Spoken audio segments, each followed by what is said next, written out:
তোমার প্রতি অনুভূতি গল্পের 8 নম্বর পার্ট। আর আপনাদের অনেক অনেক ধন্যবাদ, কারণ আপনারা এই কয়দিনে আমার টিকটকে 6 মিলিয়ন লাইক কমপ্লিট করে দিয়েছেন। আর আমি কখনো ভাবিনি যে আপনারা আমাকে এতটা ভালোবাসেন।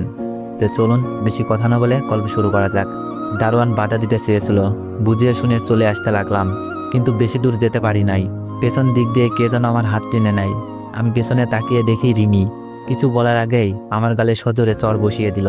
রিমি কান্না করতে করতে বলল, কোথায় চলে যাচ্ছিলে তুমি? রিমি, আমি মুখ দিয়ে কিছু বের হচ্ছে না।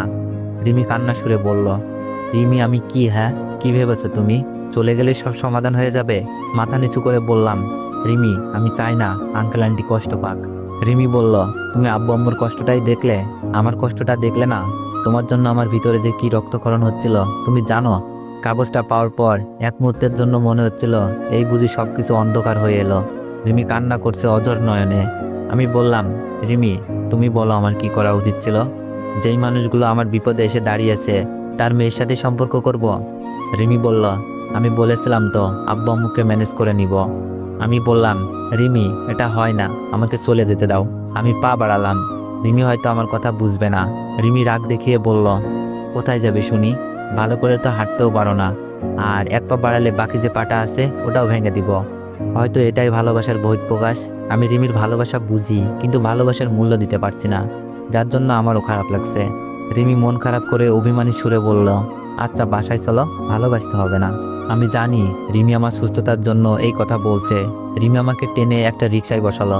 জানি কথা বললেও কোনো কাজে আসবে না। আর আমি কোথায় বা যেতাম? বাসার অবস্থা আগের থেকেও খারাপ। ভাবিকেও সংসার ছেড়ে থাকতে হচ্ছে। আর আমার পাও তো ভালো নাই, কি কাজ করে দিন কাটাবো? রিকশায় দুজন চুপচাপ। নীরবতা ভেঙে বললাম, রিমি একটা কথা বলি। রিমি বলল, বলো। আমি বললাম, রিমি আমি তোমাকে ভালোবাসি, কিন্তু তোমার পরিবারের বিরুদ্ধে যেতে পারবো না। আর এখন আমার লক্ষ্য হচ্ছে ভাবিকে তার সংসার ফিরিয়ে দেওয়া। রিমি বলল, আমিও তো তাই চাই, তুমি তোমার পরিবারের সম্মানে ফিরে যাও, আর ভাবিও তার সংসার। আমি বললাম, রিমি আমার একটা অনুরোধ রাখবা? রিমি বলল, বলো। আমি বললাম, আমি চাই তুমি আমাকে ভালোবাসো, এটা যেন কেউ না জানে, বিশেষ করে তোমার আব্বু আম্মু। আমরা বন্ধুত্বর মতো থাকবো।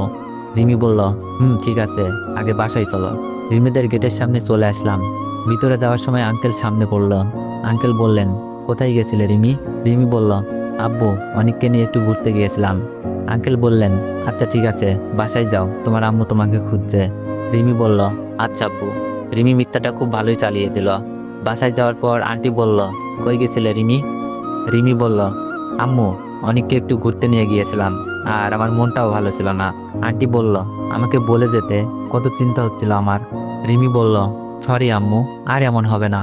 সেদিনের পর থেকে রিমির সাথে আমার বন্ধুত্বের সম্পর্ক, কিন্তু রিমি এটাকে সীমাবদ্ধ রাখছে না, বিভিন্ন সময় আবেগ দেখিয়ে ফেলে। তবে আঙ্কেল আন্টি এই ব্যাপারে কিছুই জানে না। আর আমি রিমিকে বলেছি, আমি রিমিকে তখনই ভালোবাসবো যখন আঙ্কেল আন্টি মেনে নিবে, আর প্রতিষ্ঠিত না হতে পারলে তো কোনোভাবেই মেনে নিবে না। আর আমার প্রধান লক্ষ্য হলো পাটা পুরোপুরি ভালো হয়ে যাওয়া। ভাবির সাথে মাঝে মাঝে কথা হয়। ভাবি এখনো নিজেদের বাসায় আছে। আমাদের পরিবারের লোকজন নাকি খবরও নেয়নি। ভাবিও সেই অপমানের কারণে কারোর সাথেই কথা বলেনি, আর ভিডিও পাওয়ার কোনো ক্লু খুঁজে পাইনি, আর পাবো বলেও মনে হচ্ছে না। তাই বলে জীবন থমকে যাবে এমনটা না। আঙ্কেল আমাকে তার অফিসে পার্ট টাইম জব করতে বলেছিল কিছুই করতে হবে না, কিন্তু আমি নিজেকে ছোট মনে করব ভেবে জবটা দিল। তার পাশাপাশি রিমির কলেজে ভর্তি হতে বলল। দয়া করে ভিডিও কপি করে কেউ মেনশন না দিয়ে ভিডিও আপলোড দিবেন না। আসলে এই কয়েক মাসে আমার মনে হয়নি আমি অন্যের বাসায় আছি। এতটা আপন করে নিয়েছে এই পরিবারটা। আর আঙ্কেল তো আমাকে তার ছেলের আসনে বসিয়েই দিয়েছে। ওদের কাছে একটা প্রাণ অমূল্য। ওনার ছেলেকে বাঁচানোর জন্য উনি চাচ্ছে আমার ভবিষ্যৎটা যেন সুন্দর হয়। আর টাকা পয়সা ওনার কাছে কিছুই না। তাছাড়া আমার বর্তমান অবস্থা আঙ্কেল আন্টি ভালোভাবেই জানে। বাসায় তো যেতেই পারবো না, আর যাওয়ার কোনো জায়গাও নাই, তাই হয়তো এত মায়া। রিমি আঙ্কেলের কথা শুনে অনেক খুশি। আমাকে কোথাও যেতে দেয়নি, আর অফিসে জব দিল। তার সাথে কলেজে ভর্তি হতে বলেছে। আমি তো এটাকে সুযোগ মনে করতেই পারি। এতে করে লেখাপড়াটা এগিয়ে নিয়ে যাওয়া যাবে। আমিও বাসা ছেড়ে ভালো থাকতে পারবো। কিন্তু কলেজে ভর্তি হতে হলে পূর্বের কলেজ থেকে ছাড়পত্র আনতে হবে। তাই ছাড়পত্র আনার জন্য কলেজে যাওয়ার সিদ্ধান্ত নিলাম আজ। বাসে বসে আছি, মনে হচ্ছে বাসায় যাচ্ছি। আসলে বাসা থেকে কলেজ মাত্র 5 মিনিটের রাস্তা। আর যদি বাসায় যেতে পারতাম, আম্মুর হাতে রান্না খেতে পারতাম, ভাইয়ার উপদেশ আর আব্বুর ভালোবাসার শাসন পেতাম। কিন্তু তা আর হলো না। বাস চলছে, বুকের ভেতর কেমন ব্যথা ব্যথা লাগছে। যদি দূর থেকে আম্মুকে দেখতে পারতাম। বাস এসে থামলো। বাস থেকে নামা মাত্রই আবিরকে দেখলাম। আবির আমাকে দেখেই দৌড়ে আসলো। আবির বলল, কিরে অনিক, এতদিন কইছিলি তুই কলেজে যাস না, মোবাইলে কল দিলে বন্ধ, কলেজের স্যার ম্যাডাম তোর কথা মিথিলাকে জিজ্ঞেস করলে বলতো তুই নাকি রাগ করে বাসা থেকে চলে গেছিস। আমি বললাম, ঠিকই বলেছে, রাগ করে চলে গিয়েছিলাম। মিথিলা কলেজে আসে? মিথিলা আজ যাই হোক কলেজে এই অপবাদটা দেয় নাই। আবির বলল, প্রতিদিনই তো আসে মনে হয়। কেন গেছিলে রাগ করে, আর মোবাইল বন্ধ কেন? আমি বললাম, এমনিতেই আব্বু মারছিল, পরে ঢাকায় মামার বাসায় উঠি, ওইখানেই ভর্তি হব, তাই কলেজ থেকে কিছু কাগজপত্র তুলতে এসেছি। আমার তো কোনো মামাই নাই, তবে আমার কিছু বলার ছিল না, মিথ্যাটা বলতেই হলো। আবির বলল, ও আচ্ছা, কলেজে যাবি এখন? আমি বললাম, আচ্ছা চল। আবিরের সাথে কলেজে গেলাম। কলেজে পুরনো স্কুল জীবনের বন্ধুরা এসে ভিড় করলো।